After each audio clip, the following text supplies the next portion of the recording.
Recording in progress.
Hello, Professor. Can you hear me?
听。哎，试试看找，有啊有啊，它现在有声音了。Okay. 这有在动就是有声音了。对。Okay, now. So can you let me see where is the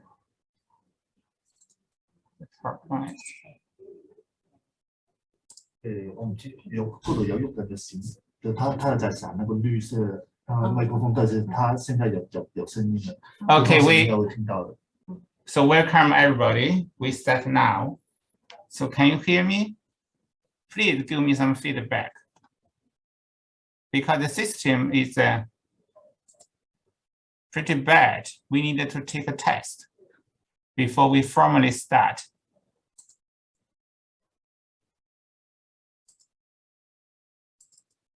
Okay, 这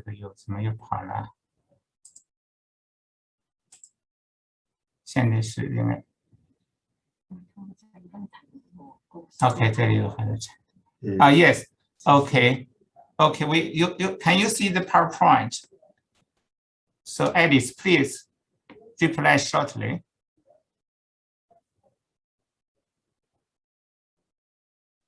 Okay. So you can hear me and see the PowerPoint, right?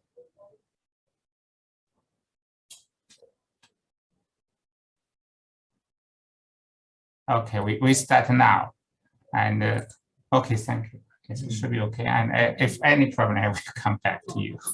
Okay, thank you. And stop.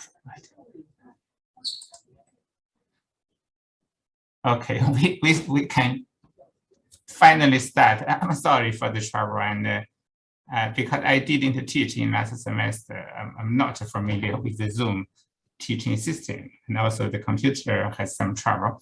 Okay, now we start now. So today is the introduction for this course, the so-called welfare economics. And for this course, so let me give you some basic information about our teaching arrangement. First of all, it's about my office hour. I have already put into the outline. Every Tuesday and Wednesday afternoon, it's you don't need to make any appointment, just come to my office. And another part for this course is, for today's class is the introduction of the welfare economics. And basically, we are going to cover two parts. And that's also the most important topics in the field of welfare economics. And we will organize our teaching in such a way, we're going to cover two parts. Part one, that's a basic concept. What's the criterion and what's the measurement for social welfare? And also, if we make some policy change, how the people will be affected in terms of welfare. That's what we call welfare change. So whenever we make some public policy, we need to know it's a good policy or bad policy. But how to know it's good or bad? We need to measure. We measure something by which we can make a good decision. If the change is good, we go ahead. If bad, we give up. That's a very simple idea. But what's not simple is the criteria and also the method, the measurement for such social welfare. So this is the first part about the concept. So the second part is based on the concept. We look at some important application of the theory and also the concepts. It's very relevant to public policy, the so-called externality, public goods, optimal taxation, regulation, and some idea, some simple and basic idea about the routine theory. Because sometimes when we make a collective, we make some public policy or collective choice, we have a disagreement. A simple way to solve the disagreement problem is vote. Let's vote. And for example, who should be the next president or governor or whatever leaders, we usually go to the voting. So for that purpose, we also introduce some idea for voting theory. So that's what we are going to cover. Let me summarize. Firstly, some basic theory and concepts. Secondly, some application. Okay? And you can quickly give me some feedback if you have trouble understanding or following any point. So this is what we are going to cover.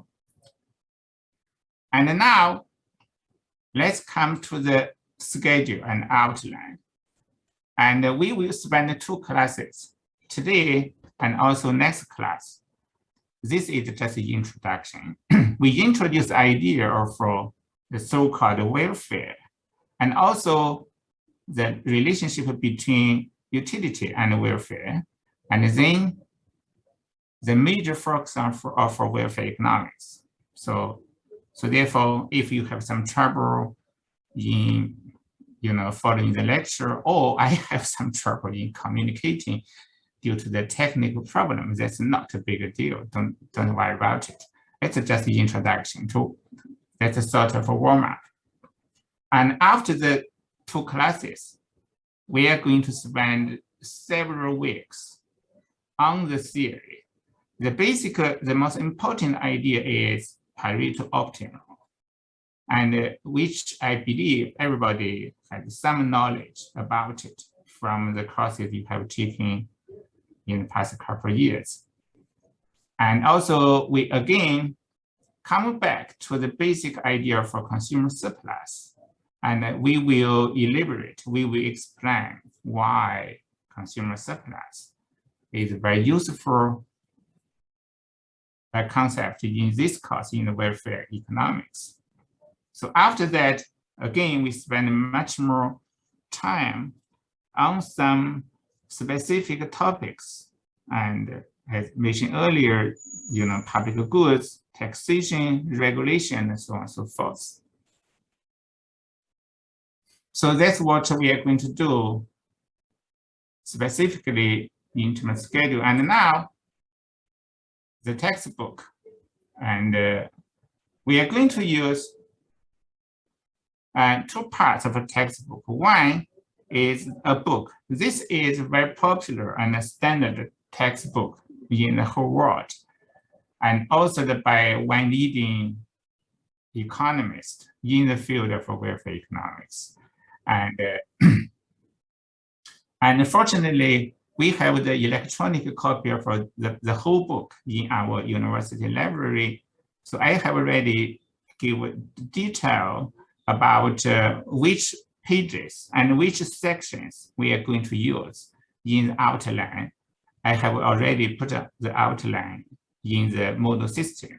Everybody can easily find it, and then you can download the relevant parts from the book. And that's one part. Another part, perhaps more important, is our class handouts. I will deliver from time to time some other material for our teaching. And basically, let me turn back. Okay. Basically, for each topic about the application of the theory, externality, public goods, optimal taxation, and regulation and voting, for each topic, we will deliver some handouts. They're basically very classical papers on each topic. And also, I will regularly put some lecture notes into the Moodle system. So please do regularly check the Moodle system. So altogether, we are going to make use of the 3 sources, 3 things. 1, the book. 2, some handouts, selected papers on some topics we are going to cover. And thirdly, our lecture notes. And the lecture notes basically will help you understand the most difficult topic in this book and in the handouts. You know, the handouts are basically very classical papers authored by some leading economists, including several Nobel Prize winners. So their papers are very important, very brilliant, but unfortunately, sometimes it's really, really difficult and even boring. And so a lot of students I taught before complain to me, they're good paper, but really, really hard to read. So therefore, in my lecture notes, we will give more detail to help you quickly understand the most important part in such classical papers. Okay, that's the textbook. And now about the assessment. And this largely depends on the model for teaching throughout the whole semester.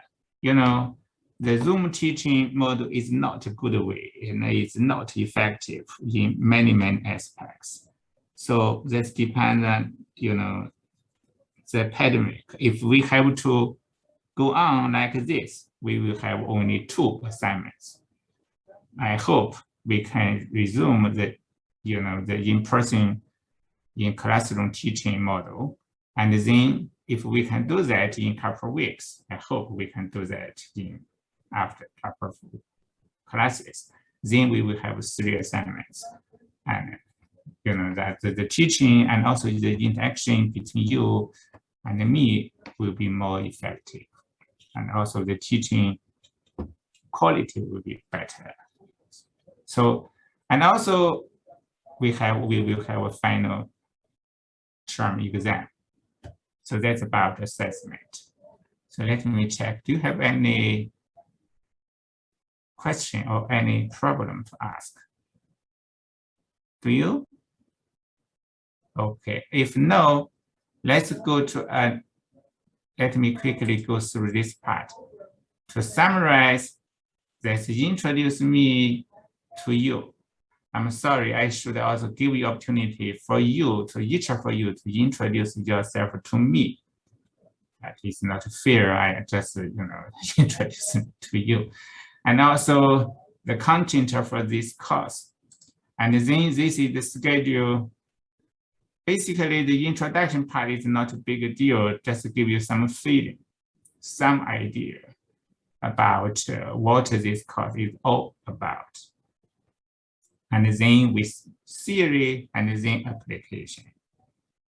Okay, and finally, it's about how to organize our study. We organize our study by using such reference, textbook, our lecture notes, you know, basically help you, give you more explanation about the detail of this book and some classical papers. And occasionally, I also selected some newspaper articles about what's going on in macroeconomy or what's going on in US, in China, in Hong Kong, to make our teaching more interesting. Okay, if no problem about this part, let's go to the first part, that is introduction. Does anybody have any problem so far? Okay, now let's go to another one.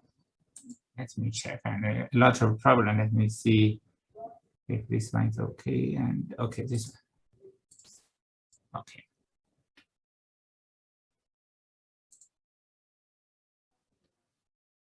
Sorry.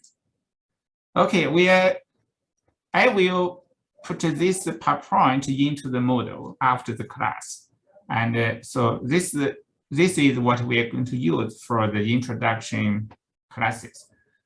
And this class and the next class. And we are going to introduce the basic idea about welfare economics. Firstly, let's give a definition for this branch of economic science. This one is about the study. Let me emphasize the study of something was said social welfare.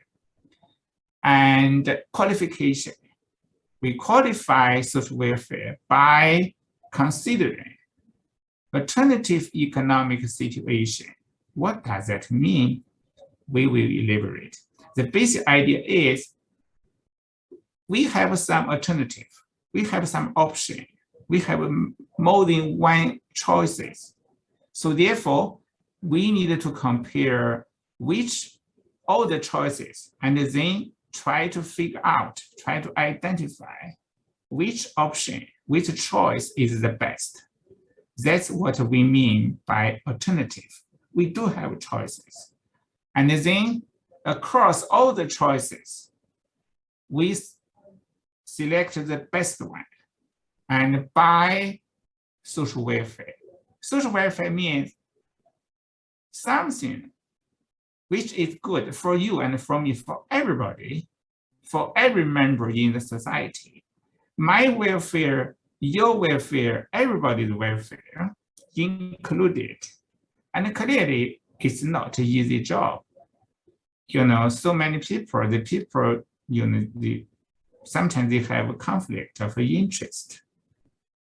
Something is good for me is not necessarily good for you. So therefore, for each economic situation, we need to consider everybody's welfare. And then we make a good one for the whole society, not for some special persons. So, and now you may be a little bit confused by the term alternative. Let me quickly give you some example and about alternative. Basically means we do have option, we do have choice. And study means we give some economic analysis. So here study has very special, very clear meaning. That is, by economic logic, we can measure social welfare. We can compare social welfare across different choices. Let me quickly give you some example and let me jump to this one. To help you quickly understand what we mean by alternative economic situation, let me give you some example I believe everybody is quite familiar with. One is about, taxation.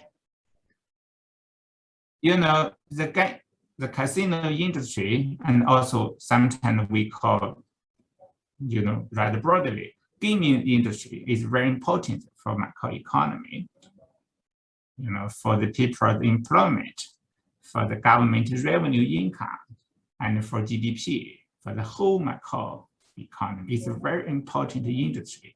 And now we have a trouble. For the macro government, they need to carefully design a good taxation system. And the basic idea is, if the tax is too high, the casino people will not have high incentive to do good job, because if they make a lot of money, a large part is going to the government. Why doing that? Why doing this? On the other hand, if the tax rate is too low, then the government cannot receive enough money to organize, a lot of social life, including many things, the physical policy and family welfare, and so on and so forth. So therefore, clearly we have some trade-off. The tax rate should not be too high, should not be too low. But the point is, how high is high enough? How low is low enough? And so this is what we mean by alternative. For example, currently, the so-called GGR, GGR is a very popular term in this literature about the casino tax. The GGR in Macau is basically 35%. And based on the revenue, if the gross revenue of any casino for this year or last year is $100, clearly it's much more than that, then 35 is going to the government. You know, this is not a profit, that's revenue. It is revenue. And this is a pretty high tax. And after paying the tax to the government, the casino work hard to make money. And then they have to pay 4% more tax in the other forms, not in GGR forms. And so altogether, casino pay roughly nearly 40%, 39% of the revenue to the government. And clearly, we can imagine, we can charge a little bit high. For example, we can charge 45% or much lower. We can charge 20%. For example, in Singapore, several years ago, I spent half a year in Singapore. I'm also curious about how the Singapore government organized the business of a casino. And then they charge much lower compared to Macau. So in some sense, they're quite competitive. And then the point is, if we consider different choices, different level of GGR or casino gross tax rate for Macau economy, and for any choice we make, and after all the calculation about how the tax revenue will affect our life, every Macau mechanism, people's and resident life, we can compare which tax is good, which tax is the best. So, and we compare different situations determined by the choice of a tax rate, and then we choose the good one. And this is what we mean by alternative. We do have different choices. Each choice means one sort of economic situation. So therefore, we need to compare all of them in terms of effect for the society. We call that social welfare. And you know, we need to introduce some theory as a sort of guideline for the public policy. This is kind of rigorous economic analysis. By using this criterion, together with economic analysis, we can help Macau government to design a good tax rate among all the possible alternative economic situation. Okay, let me come back to the example. The example is always lovely. So this is about casino tax. You know, this is the corporation tax paid by the firms, paid by the corporations. Another part of the tax comes from you and me, the individual. So this is the so-called personal income tax, or sometimes we just call income tax or labor income tax. When we design the income tax, again, we face the similar problem. If tax is too high, the people will not work hard, because if you work hard, you make money, a large part is going to the government, it's going to other people. So they will lose their incentive for working hard. But if the income tax is too low, the government has no money to organize social life. So therefore, for the income tax, we still have the same, quite a similar trouble, similar problem, similar challenge. That is, what's the best choice? Again, we need to compare the social welfare and different income taxation system. Sorry, let me come back to this one. So So this is one example. Another example, let me quickly go to another one, which everybody is familiar with. The regulation, probably some of you guys do not have much feeling about what's the regulation, and we will come back to this important topic in macro, because macroeconomy, the size of macroeconomy is relatively tiny and small. So therefore, we have a lot of monopoly. For example, CM. This firm is very big. It's the only firm we have in macro. That's a monopoly firm. Monopoly firm, they can take advantage of the monopoly power and take advantage of the macro people. Then we need to regulate. We need to introduce regulation and so on and so forth. But now, I think not everybody is familiar with such a topic. Let me go to some topic that everybody is quite familiar with. I hope nobody had any experience dealing with this one about externality. Okay, now, smoking. I know probably some of you, particularly boys, occasionally smoke, and that's not a big problem. But now, if you smoke, then the smokers cause trouble to other people. A lot of people are very sensitive to the smelling of smoking. So therefore, smoking is kind of externality. You do your business, that's okay. But in doing that, you cause trouble. In some sense, that's a troublemaker. Then we need to solve the problem. How to solve it? Penalty is a sort of a tax or sort of a punishment. And this is a very popular way to solve the externality. Basically, by publishing the troublemaker, then the trouble to be made by the troublemaker will be reduced. So that's the key idea. And then, but the problem is, if the punishment is too harsh, it's not fair to the smokers. Smoking is not a criminal. It's not a good way of for kind of a good behavior. But on the other hand, it's not a big deal. So therefore, if we punish too much, the penalty is too high. It's not fair for the welfare for the smokers. If we do nothing, it's not fair for the non-smokers. Then we have a trouble. Again, trade-off. Which level for penalty is good? And so we need to answer this question.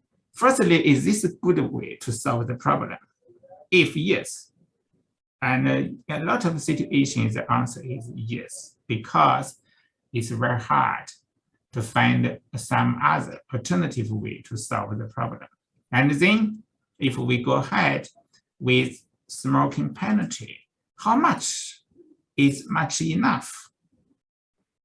Here, let me emphasize, how much is much enough is always the crucial, the key, the most important problem we face in designing the penalty for externalities. And let me give you some figures. Come back to Macau. In Macau, in the previous several years, until about 3 years ago, starting from this month, Macau introduced the new policy. That is, the penalty increased considerably. It's much higher than before. If you compare the two numbers, more than double. And does that work better? And if you have some personal experience, or you not necessarily you are one of the smokers caught by the policeman, let me know. I'm also curious about whether this policy change is good one or bad one for Macau society. I work hard to get a lot of data about this policy, but simply I have no answer. If you can help me please go ahead. I will appreciate. So this is what happened in Macau. Let's turn our attention to our neighbors, the Hong Kongese. The Hong Kongese, they didn't change the policy for many years. Basically, that's pretty high. That's much higher than Macau before this time. And now, if you look at the two numbers carefully, this figure, that basically also 1,500 Hong Kong dollars. Macanese dollar is roughly similar to Hong Kong dollars. And so this number basically equal to this number. Okay, can you see that? So why did Macau government change the policy by increasing this figure significantly to this level? And the simple answer, very straightforward answer to this problem, to this question is Macau government is catch up with Hong Kong government. Why? Because Macau economy growing very fast, has grown up very, very fast in the past decade. And now, in terms of living standard, in terms of per capita income, Macanese sometimes is even higher than Hong Kongese, and roughly in the same level. So therefore, life quality for the Macanese people is much more important than before. And that's the fundamental reason why Macau government changed the policy. And when you have more, become richer and richer, generally, by the nature of a human being, you care more about the quality of life. And then, particularly the quality of air. That's the fundamental reason of smoking penalty in Macau increase. So given the high level of income, the social welfare, let me come back to our topic. We study this. We study social welfare about which smoking penalty is good. And then when some parameter change, here what's behind the so-called economic situation. The situation is we have more money, we are richer, our income as Macanese people increase. So therefore, we care more about some aspect in life, particularly the quality of our environment. So to respond to such a change in economic situation, our social welfare change as a function of quality of our environment. So therefore, to reflect such a change in income, in life standard, the social welfare function also changed. And then we studied. So therefore, the study basically means let's solve the problem, identify the best solution. This solution must be a function of the situation. Okay, I hope you can get the key point. If you lose some minor points, don't worry about it. We will have enough time, plenty of time in the future to come back to more detailed study about this one. Let me come back to the smoking problem. And so therefore, be careful in considering the number. What's behind the change? Reflecting two major changes in Macau economy, in Macau society. One, we care more about the quality of our environment. Two, we are almost equally sensitive to the quality of our environment as Hong Kongese. Why? Because we are roughly in the same level of income. This is fundamental economic reason. And now let's turn to another neighbor, Taiwanese. Now Taiwanese is somehow savvier. It's much savvier than Hong Kong and Macau. If you're caught when smoking by the policeman, the penalty is 2,000, the so-called new Taiwan dollar, 新台币, okay, 新台币. New Taiwan dollar is roughly this number divided by 4.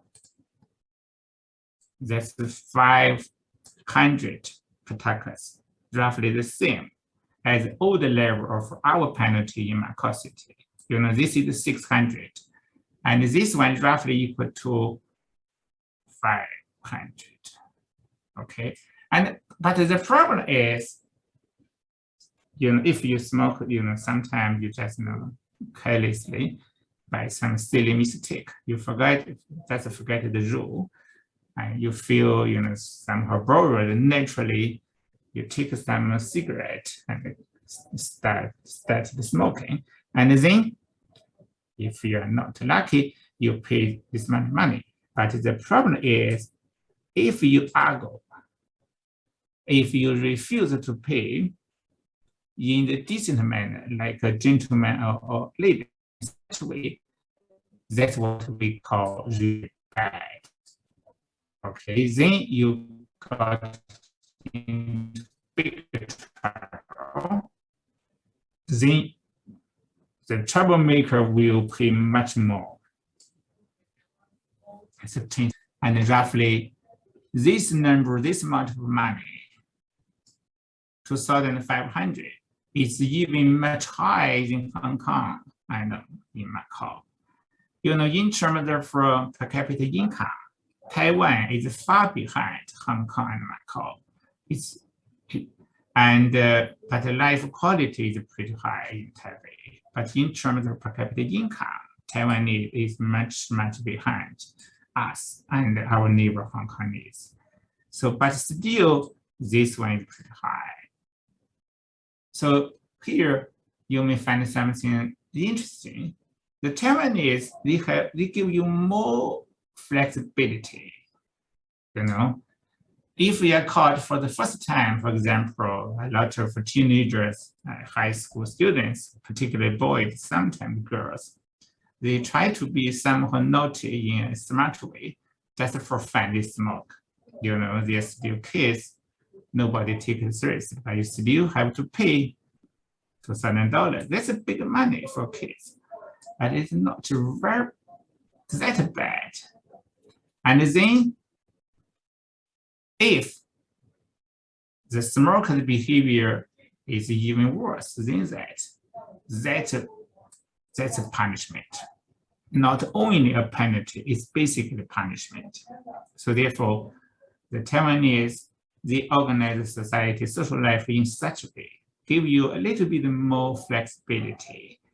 And then they believe that's the best way to organize social life.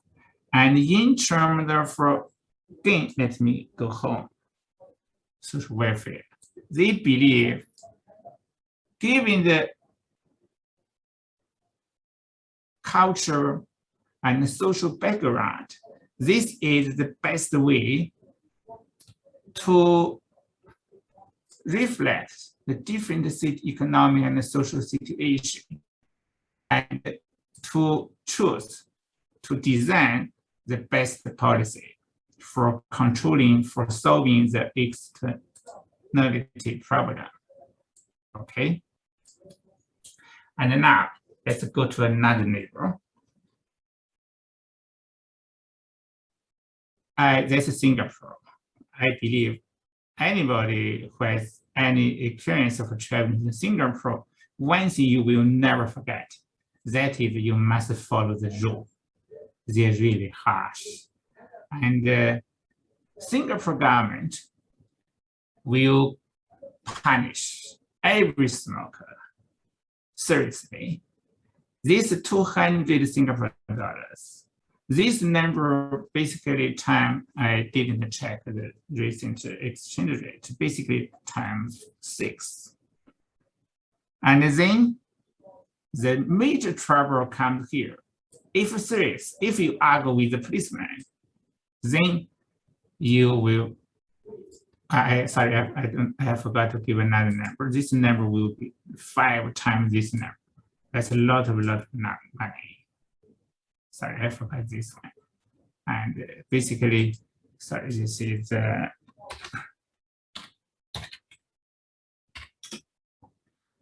and compared to Taiwan and Singapore, each give you some flexibility.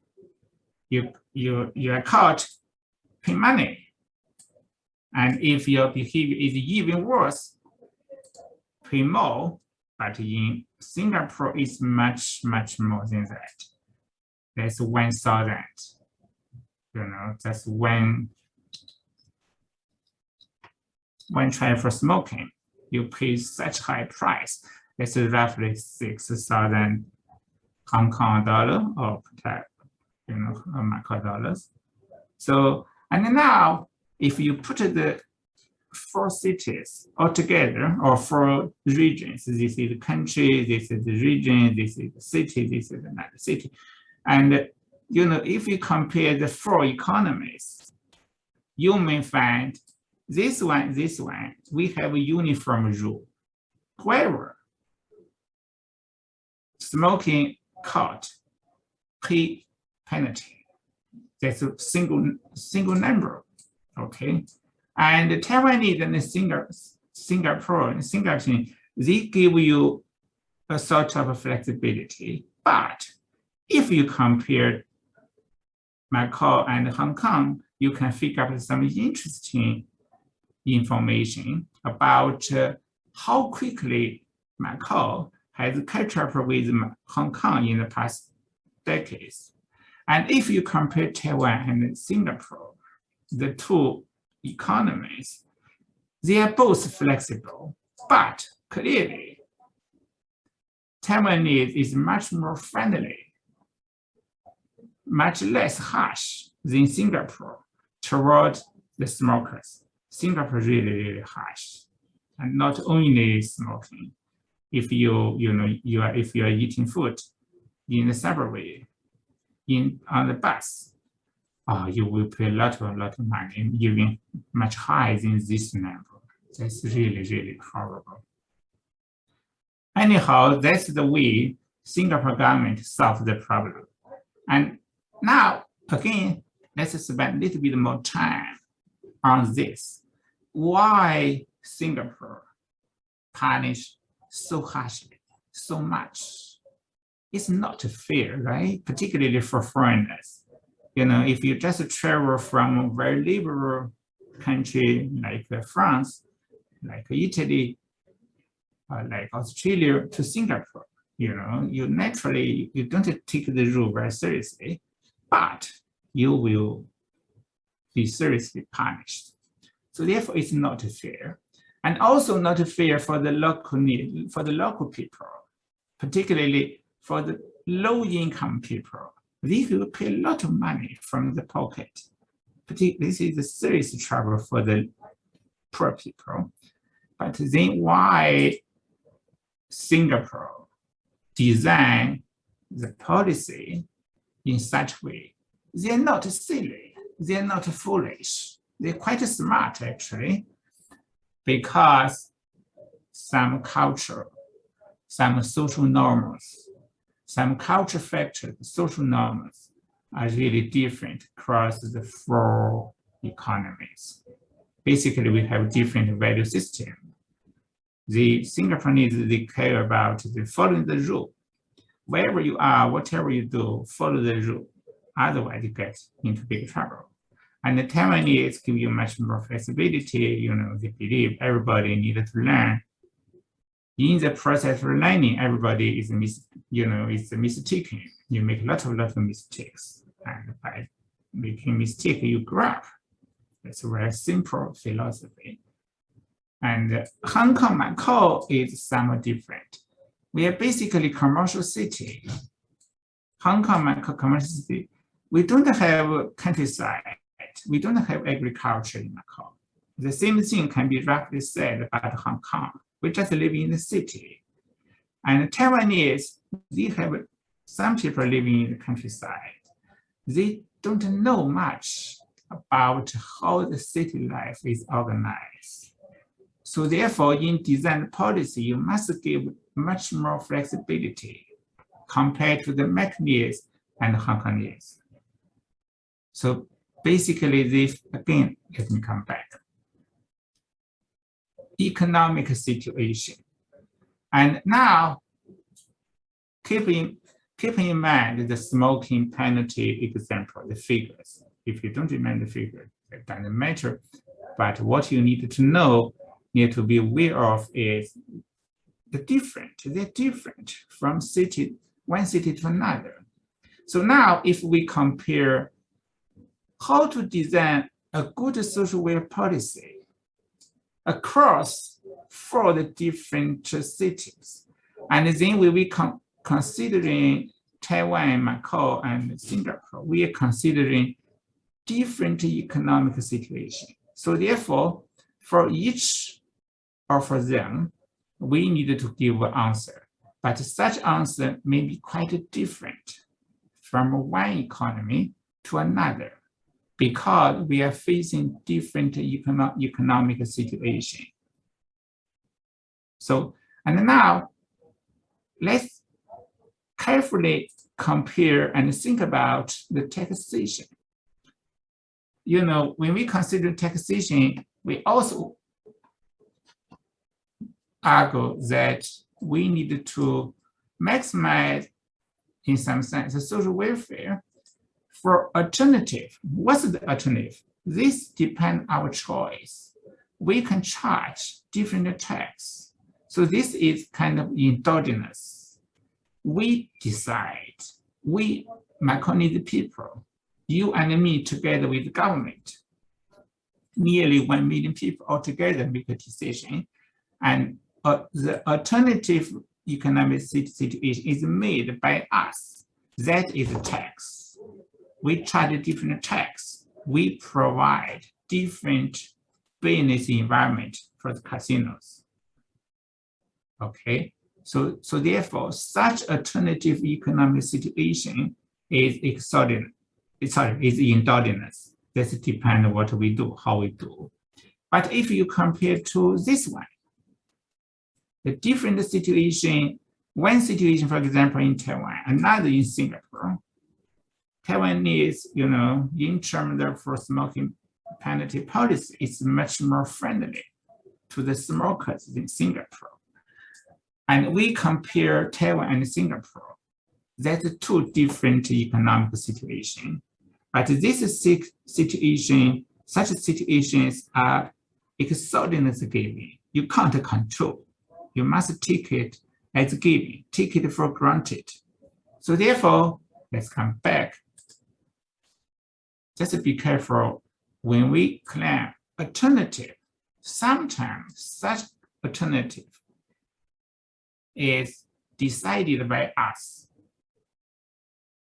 by the player in the game, either the government or the people or the citizens. But sometimes you can't change it. So, but they are different. That's what we mean alternative. But we still have policies. We still have choices. Even if something you can't control, still we have something we can. So therefore, for something we can, we need to carefully make a choice. How to do it? How to do that? We want to make such a choice.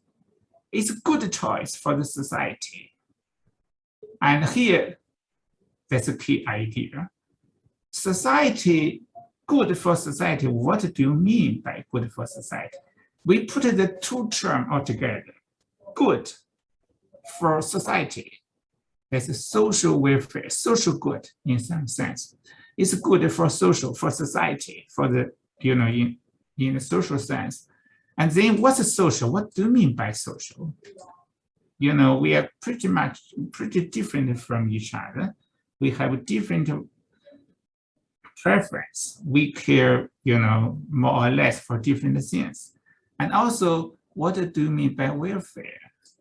That's the first thing we need to clarify. Another one, study. This one is relatively easy to elaborate. Basically, follow economic logic. Still another one, alternative. What do you specifically mean by alternative? Let's quickly, we are running for time. We still have, let me check. Yeah, we still have a little while, 10 minutes roughly. And okay, and now let's start from social welfare. And again, you don't need to take any notes or worry about the meaning of the very ugly formula. Honestly, I don't like the formula in the introduction either. And but let me quickly explain. This is the so-called how we make up the so-called social welfare. We define a function.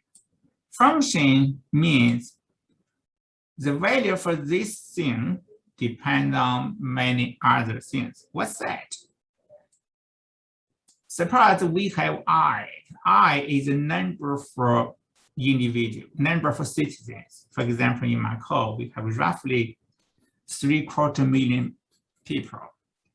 Okay, for the 3/4 million people, we give an index for each of them.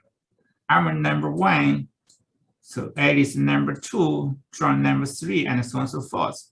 And then the social welfare, the welfare for the Macau people as a whole depends on everybody's welfare. So everybody matters. Nobody is excluded. And everybody's welfare altogether somehow aggregate into a big number, into a single number. We call that a function. So therefore, F is a aggregator, is a function by which we transform all the value for W1, my welfare, how I feel about, and your welfare, how good you feel about, everybody's feeling, everybody's welfare. We transform such, we call that welfare, that's a vector. This vector is very big for Macau, even for Macau society, it's not a big one. It's still, 3/4 million. That's a really big number. We consider everybody, okay?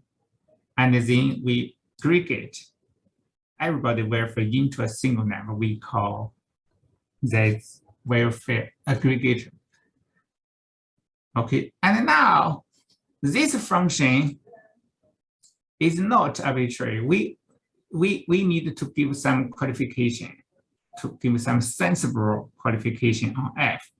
And one idea is, if everybody else except me, if their situation, their welfare doesn't change, everybody's situation doesn't change, but my situation is better, okay? For example, if Bill Gates, for some silly reason, he decided to give me money, or give anyone from our class, give you, 1,000 Hong Kong dollars unconditionally, and give no money to anybody else. We claim, after receiving the money, $1,000 from Bill Gates, our social welfare increase. That is, everybody else welfare doesn't change, but one person's welfare change. Then we claim the social welfare change increase. So this is the so-called Pareto idea. Nobody is worse off. At least one person is better. Okay, let me repeat. Nobody is worse off, but somebody is better off. If that happens, we claim that's a Pareto improvement. So we, this is a very simple, very childish, very naive idea. We simply formulate this idea into the so-called Pareto operating social welfare function. S for social, W welfare, F for function. Social welfare function, any sensible or most sensible social welfare function must satisfy this condition. Sometimes when you read the newspaper articles or watch the TV news or just watch some news from the WeChat or from Twitter or Facebook or whatever, sometimes you may find a lot of people are talking about Pareto improvement. That's what they mean. They basically take it for granted. Social welfare function is a Pareto function.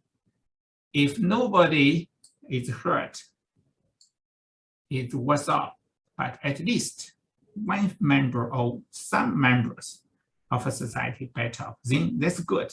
Social welfare increase. Okay. And now a very special case for the Pareto social welfare function is the so-called the best mean. The best mean to social welfare. So let me clarify. Pareto, P-A-R-E-T-O is something, this Italy economist, he made some fundamental contribution to economic theory, especially to welfare economics. We, just in memory of this person we call Pareto. And Bentham is another, forget about ITE. Jeremy Bentham, this is one of the most influential economists in Britain in 19th century, and roughly the same time as Pareto. And he argued, when we consider how to design good social and economic policy for the British people, for the public, we should take everybody equally. This is my welfare. That's your welfare. That's another person's. We are all equal. Nobody is more equal. Okay. And the next class, we will elaborate on the relationship between utility and welfare. But for our course, we basically take utility and welfare as the same thing. But as a concept, they're somehow different. But fortunately, the difference is not bigger. It's not very significant, very important. But as a concept, we needed to clarify they are somehow different. So this is the so-called the Bentham way of formulating the social welfare function. Before you leave, let me quickly remind you why we consider it such special. Next class, we will look at several examples. Some of them are the best means, but some are not. And then after going through this example in next class, I believe everybody will have a better feeling about the meaning or for better understanding of the meaning of the so-called Bentham social welfare function. Okay, and let me check. Sorry, anybody have any question to ask before you leave? So I'm really sorry for for the trouble at the very beginning for today's class, and fortunately we didn't waste too much time. Do you have any question? You can drop me any inquiry, any comments, and any feedback by email or in the Moodle or now. That's up to you. I know some of you is in hurry to go to another class and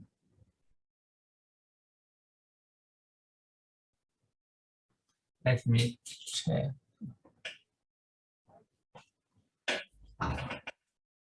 Okay, we are running for time. And again, any problem? Is the voice quality or whatever, the screen sharing is okay? Or let me know. I will appreciate. And I'm also in the process of learning.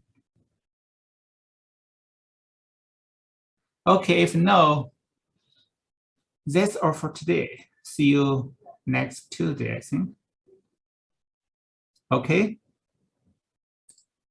Okay, take care, boys, girls, and we are still in the trouble. And the coronavirus is really, really annoying. Okay, if no problem, goodbye.